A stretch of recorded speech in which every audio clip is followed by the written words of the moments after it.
Quand le coronavirus infecte aussi la liberté de la presse dans le monde. Obstruction et intimidation. Journalistes menacés, parfois arrêtés et médias muselés.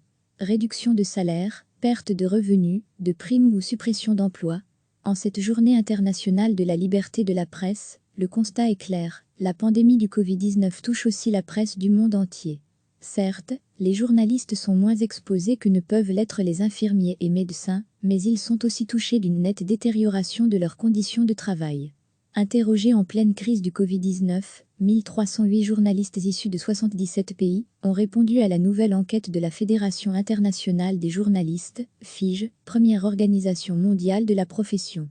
Et ces conclusions sont plutôt inquiétantes. Selon cette nouvelle enquête, 75% des répondants ont subi des restrictions dans leur travail ou ont été confrontés à des obstructions et à des intimidations lors de reportages sur le Covid-19. 2/3 des journalistes salariés et indépendants ont également été victimes de réductions de salaire, de perte de revenus ou de primes, de suppression d'emplois et ont constaté une détérioration de leurs conditions de travail. L'enquête a également révélé qu'à la suite de la pandémie Covid-19, plus de la moitié des journalistes souffrent de stress et d'anxiété. Plus d'un quart d'entre eux ne bénéficient pas des équipements essentiels pour travailler en toute sécurité depuis leur domicile, tandis qu'1 sur 4 n'a pas d'équipement de protection pour travailler sur le terrain. Enfin, des dizaines de journalistes ont été arrêtés, poursuivis en justice ou agressés. Interrogés sur l'état de la liberté de la presse dans leur pays, la grande majorité des journalistes ont déclaré que la situation avait empiré avec la crise. De même, un grand nombre ont déploré les conséquences de la pandémie sur la qualité du travail des journalistes. Perte d'emplois, diminution des heures supplémentaires et des moyens sont autant d'obstacles à une couverture adéquate de la pandémie. Dans de nombreux pays, l'absence de protection sociale et de conditions de travail décentes décourage aussi ces professionnels. Une journaliste grecque qui préfère garder l'anonymat témoigne « Je travaille plus, mais je gagne moins d'argent et le propriétaire du journal pour lequel je travaille nous doit, à moi et à mon collègue, plus de 7 mois de salaire. » Et le gouvernement n'apporte aucune réponse. De nombreux journalistes se sont plaints aussi des attaques croissantes contre la liberté des médias. Près d'un journaliste sur 4 a déclaré avoir rencontré des difficultés pour accéder aux informations provenant du gouvernement ou aux sources officielles. Beaucoup ont déclaré avoir été verbalement attaqués par des personnalités politiques. D'autres se sont plaints des restrictions imposées lors des conférences de presse ou des difficultés de circuler pendant la crise, et ce, malgré leur carte de presse. Certains ont pointé que la place accordée aux sujets liés au Covid-19 a conduit à ignorer d'autres questions tout aussi importantes. C'est le cas, notamment, au Brésil. Pour cette journaliste brésilienne, le gouvernement fédéral méprise les journalistes. Il attaque la presse chaque jour à propos des informations qu'elle publie, nous discrédite et nous humilie.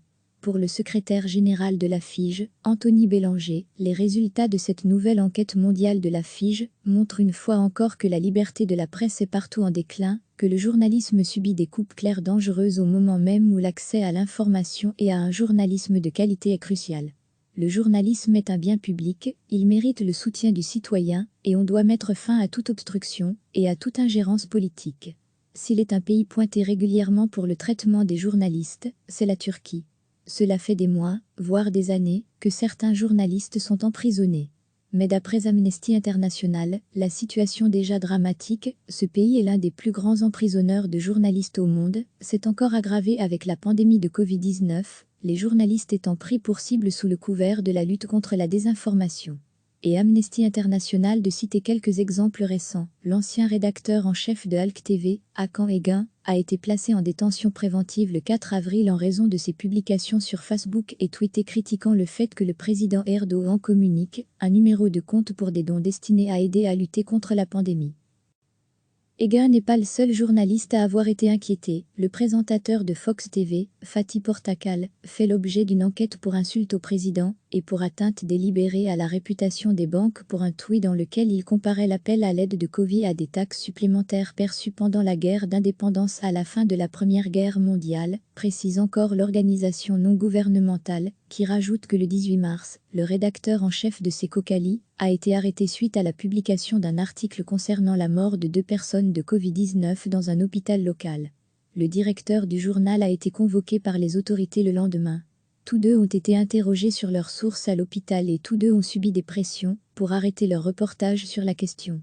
Le 13 avril, une nouvelle loi permettant la libération anticipée et conditionnelle d'un maximum de 90 000 prisonniers a été présentée au Parlement. Ces nouvelles mesures n'ont pas permis la libération de plusieurs catégories de prisonniers, notamment ceux condamnés en vertu de lois antiterroristes trop larges ou de crimes contre l'État, ce qui signifie que de nombreux journalistes emprisonnés ne seront pas libérés. L'ONU dénonce d'ailleurs la répression de l'information et des médias depuis le début de la crise actuelle. Michelle Bachelet, la haut-commissaire de l'ONU aux droits de l'homme, a critiqué les pays profitant de la crise sanitaire pour arrêter des journalistes et museler les médias indépendants. Une information crédible, fiable est une ligne de vie pour nous tous, a-t-elle expliqué, en citant l'Organisation internationale Presse Institute, IPI, selon laquelle 130 cas d'atteinte aux droits de la presse ont été recensés dans le monde depuis l'apparition de l'épidémie en Chine, fin 2019. Il s'agit notamment de mesures de censure, de limitation de l'accès à l'information et de dispositions légales contre la désinformation jugée excessive. Près de 40 journalistes ont été arrêtés ou poursuivis pour avoir mis en cause la gestion de la pandémie par leur pays ou le bilan officiel du nombre de cas et de décès. Des journalistes ont disparu et des médias ont été fermés. Par ailleurs, le Haut-Commissariat regrette que les déclarations de certains dirigeants aient nourri un contexte hostile à l'égard des journalistes, mettant en danger leur sécurité et dégradant leurs conditions de travail. Avec dans son viseur, Donald Trump, le président des États-Unis. Recevez chaque matin l'essentiel de l'actualité. Obstruction et intimidation. Journalistes menacés, parfois arrêtés et médias muselés. Réduction de salaire, perte de revenus, de primes ou suppression d'emplois. En cette journée internationale de la liberté de la presse, le constat est clair, la pandémie du Covid-19 touche aussi la presse du monde entier. Certes, les journalistes sont moins exposés que ne peuvent l'être les infirmiers et médecins, mais ils sont aussi touchés d'une nette détérioration de leurs conditions de travail. Interrogés en pleine crise du Covid-19, 1308 journalistes issus de 77 pays ont répondu à la nouvelle enquête de la Fédération internationale des journalistes, FIJ, première organisation mondiale de la profession. Et ces conclusions sont plutôt inquiétantes. Selon cette nouvelle enquête, 75% des répondants ont subi des restrictions dans leur travail ou ont été confrontés à des obstructions et à des intimidations lors de reportages sur le Covid-19. 2/3 des journalistes salariés et indépendants ont également été victimes de réductions de salaire, de pertes de revenus ou de primes, de suppression d'emplois, et ont constaté une détérioration de leurs conditions de travail. L'enquête a également révélé qu'à la suite de la pandémie Covid-19, plus de la moitié des journalistes souffrent de stress et d'anxiété. Plus d'un quart d'entre eux ne bénéficient pas des équipements essentiels pour travailler en toute sécurité depuis leur domicile, tandis qu'1 sur 4 n'a pas d'équipement de protection pour travailler sur le terrain. Enfin, des dizaines de journalistes ont été arrêtés, poursuivis en justice ou agressés.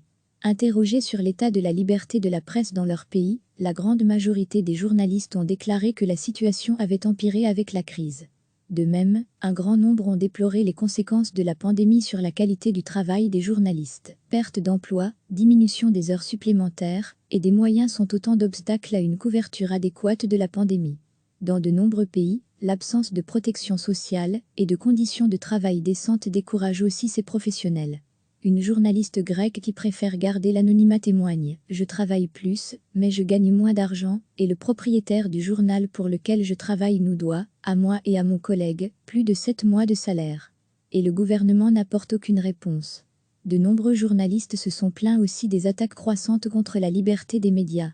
Près d'un journaliste sur 4 a déclaré avoir rencontré des difficultés pour accéder aux informations provenant du gouvernement ou aux sources officielles. Beaucoup ont déclaré avoir été verbalement attaqués par des personnalités politiques. D'autres se sont plaints des restrictions imposées lors des conférences de presse ou des difficultés de circuler pendant la crise, et ce, malgré leur carte de presse. Certains ont pointé que la place accordée aux sujets liés au Covid-19 a conduit à ignorer d'autres questions tout aussi importantes. C'est le cas, notamment, au Brésil. Pour cette journaliste brésilienne, le gouvernement fédéral méprise les journalistes. Il attaque la presse chaque jour à propos des informations qu'elle publie, nous discrédite et nous humilie. Pour le secrétaire général de la FIJ, Anthony Bélanger, les résultats de cette nouvelle enquête mondiale de la FIJ montrent une fois encore que la liberté de la presse est partout en déclin, que le journalisme subit des coupes claires dangereuses au moment même où l'accès à l'information et à un journalisme de qualité est crucial. Le journalisme est un bien public, il mérite le soutien du citoyen, et on doit mettre fin à toute obstruction et à toute ingérence politique. S'il est un pays pointé régulièrement pour le traitement des journalistes, c'est la Turquie. Cela fait des mois, voire des années, que certains journalistes sont emprisonnés. Mais d'après Amnesty International, la situation déjà dramatique, ce pays est l'un des plus grands emprisonneurs de journalistes au monde, s'est encore aggravé avec la pandémie de Covid-19, les journalistes étant pris pour cible sous le couvert de la lutte contre la désinformation. Et Amnesty International de citer quelques exemples récents. L'ancien rédacteur en chef de Halk TV, Hakan Egun, a été placé en détention préventive le 4 avril en raison de ses publications sur Facebook et Twitter critiquant le fait que le président Erdogan communique un numéro de compte pour des dons destinés à aider à lutter contre la pandémie.